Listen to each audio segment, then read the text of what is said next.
Labour intensive, तो वहाँ पर 1 सेकंड तुम रुक सकते हो, ये नहीं कि 5 सेकंड टाइम ले लिए, है ना, और उसे बताना लेबर इंटेंसिव। क्लियर है?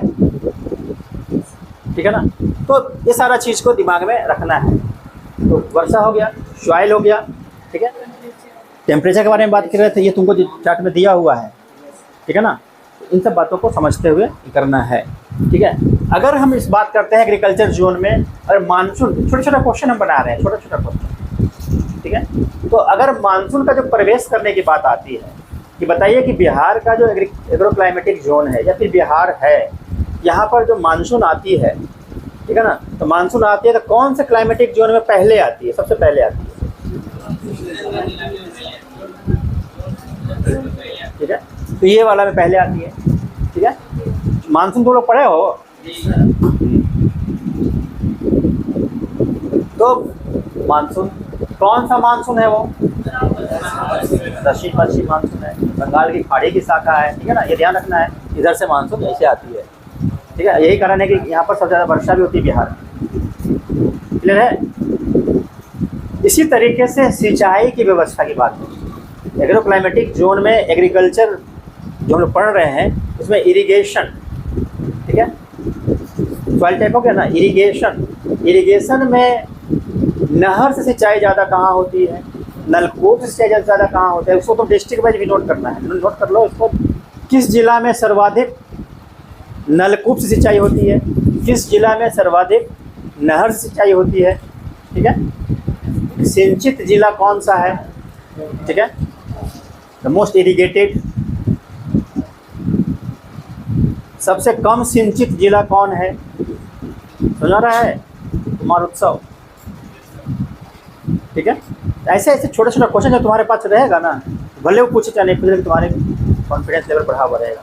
तीसरा, पहले भी हमने बताया था, आप एक काम और कर लेंगे क्रॉप्स के बारे में। वहाँ पर प्रथम 3 जिले, जैसे कि चावल उत्पादन के प्रथम 3 जिले, ठीक है, लिखवा देंगे।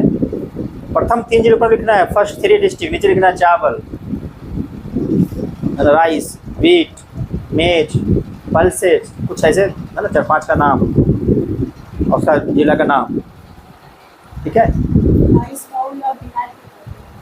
हाँ, उत्तरी बिहार के बारे में बताए थे, उत्तरी बिहार में कहाँ होता है, ठीक है। उत्तरी बिहार में ये इस एरिया में होता है, ठीक है ना। इधर और इधर कम होता है, दोनों तो यहाँ पे बात कर रहे थे। ये जो पार्ट है यहाँ पर, ठीक है, यहाँ पर क्या है, ऐसे सोन नदी जाती है यहाँ पे, तो ये जैसे सोन नदी यहाँ कैसा मिलती है यहाँ पर आरा के पास, ठीक है। तो सोन नदी से क्या हुआ है, एक तो सोन नदी में, सोन काफ़ी बड़ी नदी है, काफ़ी चौड़ी नदी है, पानी की मात्रा काफ़ी अधिक होती है उसमें, ठीक है। इवन कि वो प्रायद्वीपीय पठारी क्षेत्र से निकलती है, लेकिन फिर भी बिहार में सिंचाई के लिए बहुत बड़ी व्यवस्था करती है सोन नदी। और सोन नदी में जैसे यहाँ से पूर्वी सोन कैनाल और पश्चिमी सोन कैनाल 2 तरह के निकाले गए हैं। ऐसे उत्तर में गंडक में भी है, पूर्वी गंडक कैनाल, पश्चिमी गंडक कैनाल, उसका नाम भी याद रखना है। तो यहाँ से पूरब से जो नहरें निकाली गई हैं, जब पूरब से नहरें निकाली गई हैं, वो यहाँ तुमको ऐसे जहानाबाद, अरवल, आरा वगैरह में पूरा सिंचाई करता है। पटना में जो देख रहे हो, जो आया ना, दीघा में जो आया है, जो नहर बोलते हो, जिसका घर जो जानते होगे, वो पूर्वी सोन नहर का ही वो पार्ट है, जो पानी निकल के गंगा में चली जाती है। पश्चिमी सोन नहर से इस सब एरिया में सिंचाई होता है, जो कैमूर वाला एरिया है, बक्सर वाला एरिया है, ठीक है ना, वो पश्चिमी सोन नहर से आता है। रोहतास का भी कुछ पार्ट आता है, ये पश्चिमी सोन नहर। तो कैनाल की काफ़ी बेहतर सुविधा है। और यहाँ पर जैसे एकदम जो ये जो स्ट्राइप है, झारखंड सटा हुआ स्ट्राइप है, उसको छोड़ दोगे, उसके नीचे में जिधर यह प्लेन एरिया है, ठीक है, प्लेन है। तो प्लेन एरिया है, मिट्टी और फर्टाइल है, सिंचाई के साधन है, ठीक है। तो इसके चलते यहाँ पे क्या हो रहा है, चावल की खेती भी काफ़ी अच्छी हो रही है, ठीक है, सिंचाई है। अब प्लेन एरिया में क्या होता है, नहर बनाना भी आसान होता है, ठीक है ना, और वहाँ पर किसी प्रकार की सिंचाई व्यवस्था करनी हो तो अच्छे से कर सकता है, ठीक है। प्लेन में सॉफ्ट सॉइल, प्लेन होना चाहिए, सॉइल सॉफ्ट होना चाहिए, तभी वो कैनाल बन सकता, नहीं तो नहीं बनेगा। क्लियर है?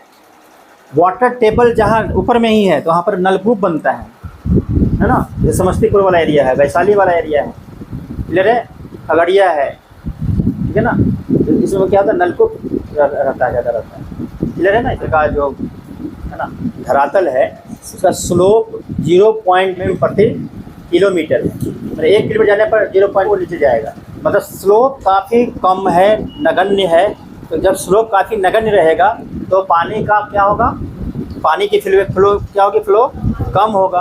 पानी का फ्लो कम होगा तो उससे क्या फ़ायदा होगा कि फ्लो कम होता है, रन ऑफ कम रहता है, तो पानी नीचे क्या होता है, रिश्ता ज़्यादा है, तो वाटर टेबल ज़्यादा बना हुआ रहता है, मॉइस्चर कंटेनिंग कैपेसिटी ज़्यादा बन जाती है, मॉइस्चर ज़्यादा कंटेन करता है ना मिट्टी, तो पानी की उपलब्धता ज़्यादा रहती है। तो स्लोप का भी एक हमारे पास एक ये है, ठीक है ना, ये हो जाएगा। इसमें किसी कोई क्वेश्चन है तो बोल सकते हो।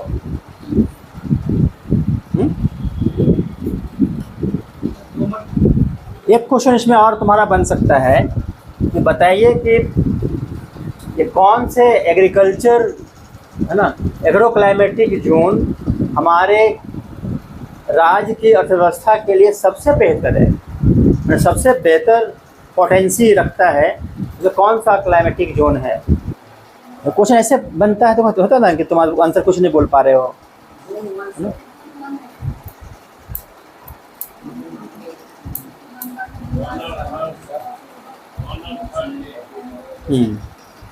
तो पोटेंसी के हिसाब से अगर हम बात करें तो हमारे राज्य में जो एग्रो क्लाइमेटिक जोन है वो 1, 2 और 3 तीनों ही जोन अपने आप में काफ़ी महत्वपूर्ण स्थान रखते हैं। लेकिन क्योंकि जोन 1 वाला जो एरिया है, इसका एरिया जोन 1 का काफ़ी ज़्यादा है, चावल भी यहाँ पर होता है, गेहूँ भी होता है, गन्ना भी होता है, तो होता है ना, और लीची है यहाँ पर, ठीक है ना, आम है, और ठीक है ना, यहाँ पर केले की खेती भी होती है, ठीक है, हाँ, मखाना भी है, और एक्वाकल्चर भी बड़े पैमाने पे यहाँ पर होता है, ठीक है ना। इस हिसाब से मुझे ऐसा लगता है कि जोन 1 काफ़ी ज़्यादा पोटेंसी वाला क्षेत्र है। ऐसे पहले बोलना है कि तीनों में संभावना है, तीनों में संभावना है, लेकिन जोन 1 में क्या है, पोटेंसी मुझे लगता है कि ज़्यादा है। इस टाइप से क्वेश्चन वहाँ पर बन सकता है। तो प्रश्न जैसे बनता है वैसे आंसर देना रहता है, क्वेश्चन जैसे बनता है वैसे आंसर देना रहता है। क्लियर है? अब यहाँ देखो, ये जो तुम पढ़ रहे हो, अभी हम चर्चा कर दे रहे हैं कि गंगा नदी के उत्तर, है ना, गंगा नदी के उत्तर और इधर हिमालय के दक्षिण, हिमालय और गंगा के बीच में, ठीक है, जो सॉइल टाइप्स हैं वो 4 प्रकार के सॉइल हैं जो तुमको कभी कभी पूछा जाता है मेजर, ठीक है। ये जो हिमालय वाला एरिया में यहाँ पर आओगे, हिमालय वाला एरिया के नीचे वाला जो क्षेत्र यहाँ देख रहे हो, ये वाला है ना, ये ऐसे ये वाला है यहाँ पर, उसको हम लोग बोलते हैं भावर, ठीक है। क्या बोलते हैं? भावर।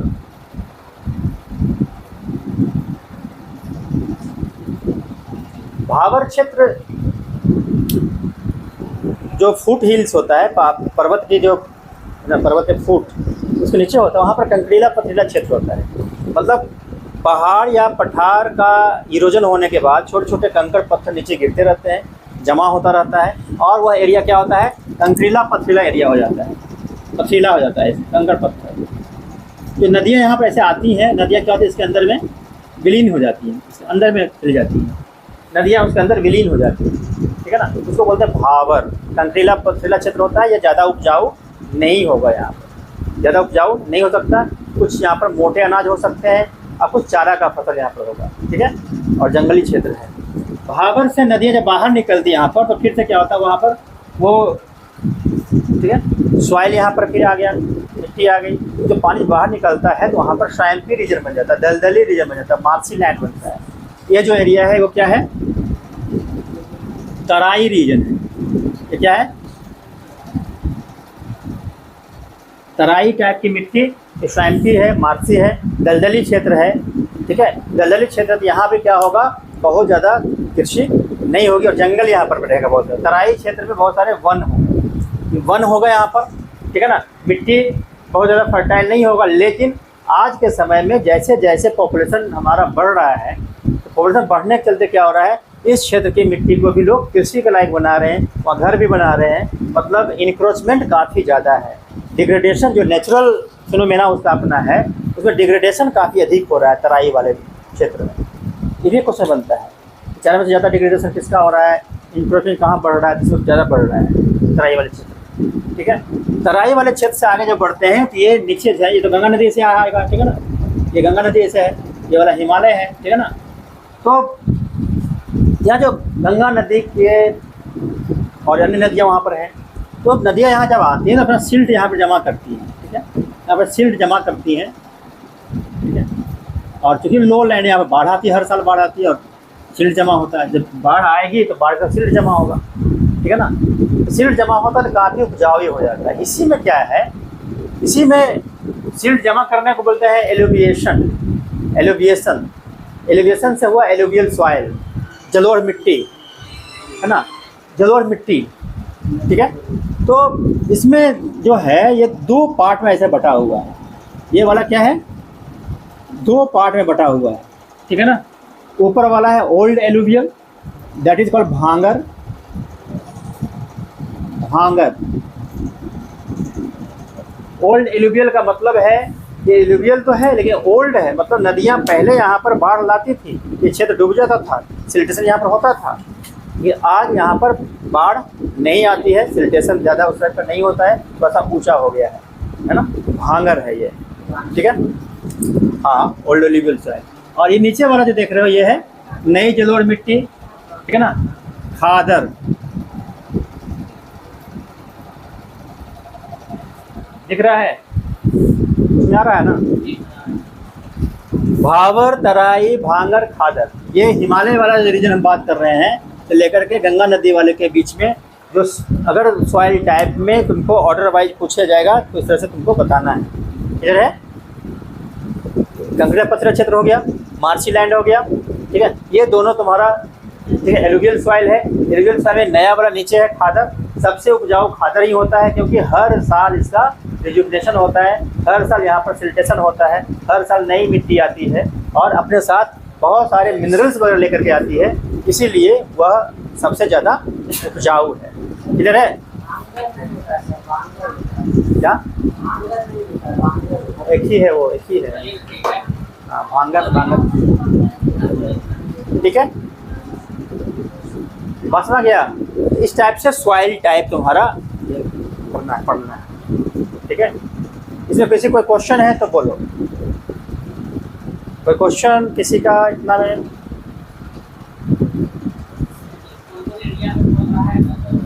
हाँ जी, तो इसलिए इसी पे बनाया है ना, इसी पे बनाया है। तुम्हारा ये तुम्हारा है, देखो ये वाला किनारे किनारे क्या है, भावर है। उसके बाद ये इससे नीचे क्या है, तराई, बहुत छोटी पट्टी है, 5 से 10 किलोमीटर, ठीक है ना। ये वाला तुम्हारा ऐसा पट्टी है, यहाँ से तुम्हारा शुरू होता है ऐसे करके, हाँ। लेकिन ये जो तुम्हारा जो स्ट्राइप जैसे बनाया गया है, तो पूरा स्ट्राइप में ऐसा नहीं, कोई जियोमेट्रिकली उसका डिस्ट्रीब्यूशन नहीं हो सकता है।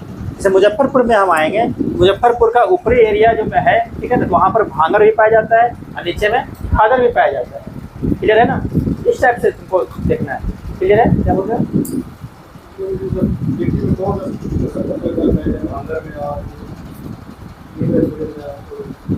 हाँ, ये जो खादर जो है, ठीक है, खादर का मतलब न्यू एलुवियल सॉइल।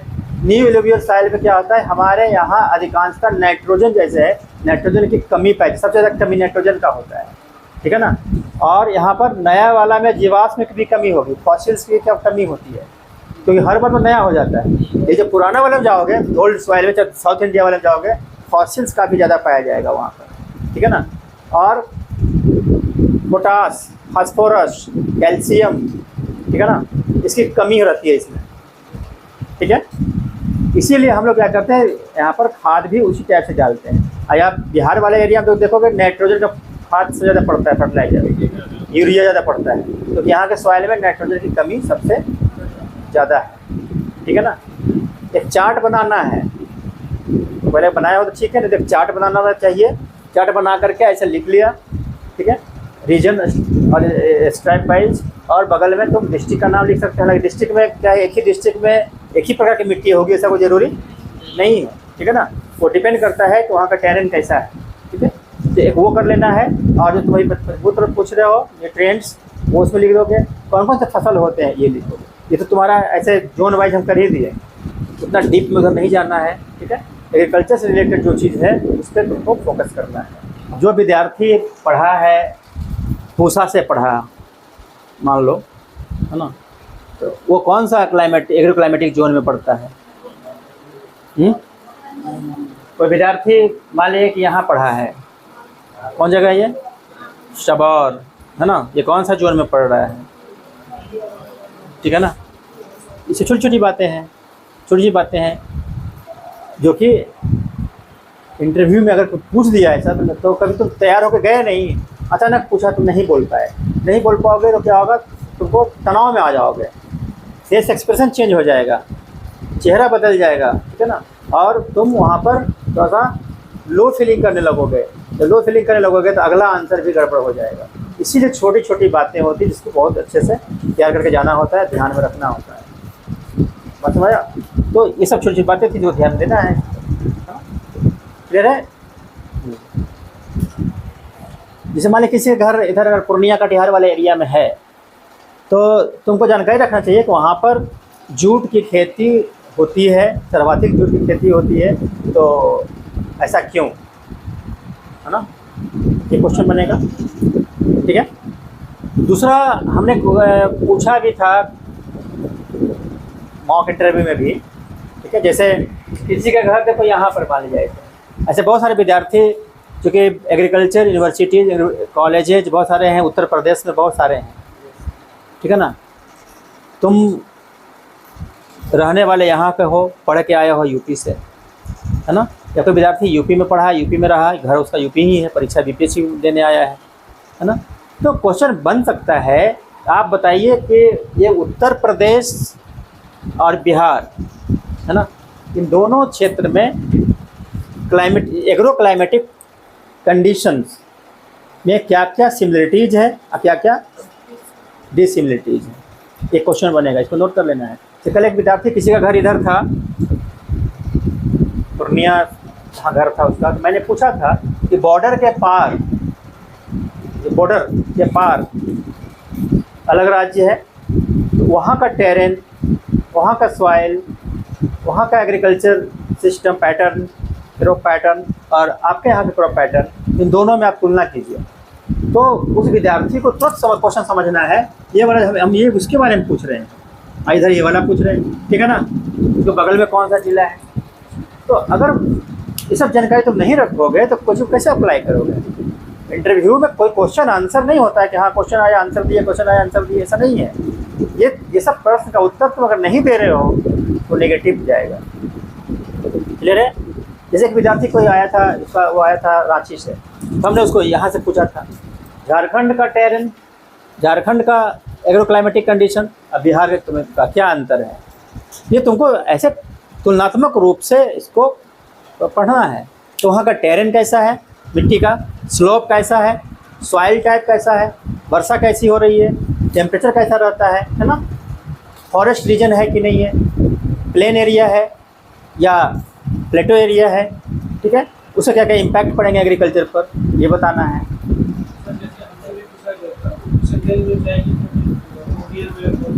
हाँ,